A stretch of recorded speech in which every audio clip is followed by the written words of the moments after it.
Can you tell us about some of your digging experiences? One Springbank holiday Monday, sat up at Hill Inn, shot night, really hot day, superb day. Just sat outside the pub, getting blathered, no intention of going caving. Shorts and a t-shirt on, and a couple of my mates, they'd been digging this little hole out in dry riverbed between Orsgill Wheel and Hurtle Pot. And they wanted me to move a boulder. And they decided I'd be the perfect candidate to move this boulder because I was pissed. And I was so pissed they had to sort of show me where. I knew where they were digging, but I was struggling to walk, literally, you know. So they helped me down, they helped me into this dry riverbed. I've just got a pair of shorts, t-shirt on, and I've been sensible and I put a pair of wellies on because I thought if I'm going underground I need a pair of wellies. I remember that bit. And they gives me this helmet and this lamp, and they points down this hole in dry riverbed, and it's about 15 foot deep. We want that rock moving at bottom. And I remember sort of looking at this thing and thinking, well, I can see why you want it moving because it's definitely blocking way up. You can see around it and you can see it's big enough. And then I sort of looks from there up to the surface, and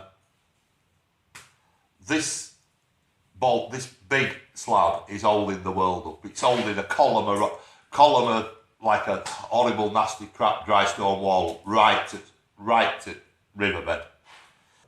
Anybody that takes that out is going to get squashed.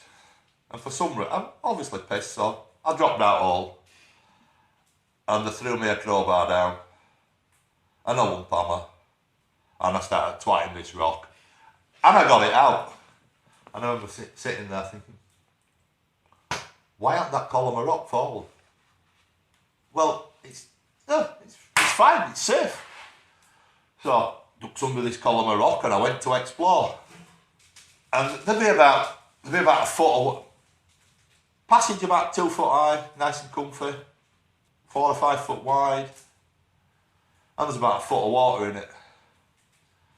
And I went on for 20 or 30 feet and water stuck the roof. So being sensible, I stuck my feet through, like you do, and I could feel airspace. So I turned round and I went into airspace. And I popped up in this little chamber and I found another duck.